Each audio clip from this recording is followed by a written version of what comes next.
Инсистирањето на Брисел за вклученост на опозицијата во европските реформи клучни за најавата на владата дека ќе бара модел за консултации со опозицијата за планот 369, брифираа дипломатски извори за телевизија 24.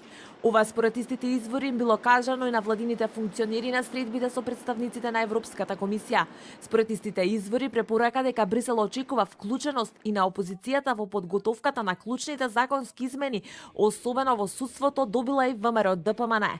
Висок функционер од власта брифира дека освен европските пораки, дополнително поддршката на владата е потребна од партијата на Груевски поради фактот што за системските закони во судството им требаат гласовите на пратениците на ВМРО ДПМН. Од владата денеска официјално вела дека вклученост на опозицијата од секогаш бил нивен приоритет. Ја поздравуваат најавата на опозиционерите за поддршка и вклучување во дебатата околу европскиот патокас без да ги споменат опозицијските услови и барањето за гаранција.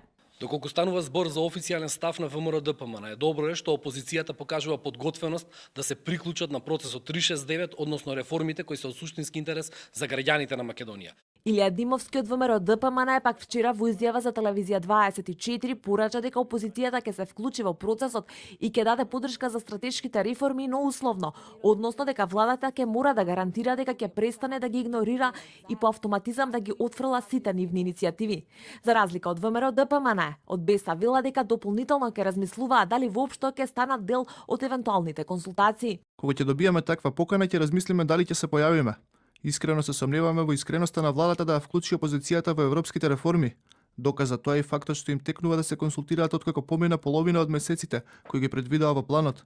Телевизија 24 вчера објави дека собранискиот спикер Талат Џафери по изборите ќе организира состанок во Законодавниот дом за европскиот патокас, на кој може да биде поканет и премиерот Заев. А најавата од Џафери доаѓа откако владата донесе одлука на седница дека ќе бара модел за консултации со опозицијата. Европскиот патокас е клучниот документ што владата го представи во Брисел како план со кој ќе се исполнат реформите кои ги бара Европа, но и ќе се отстранат сите забелешки од рентген извештајот на експертската група предводена од Рахерт Прибе.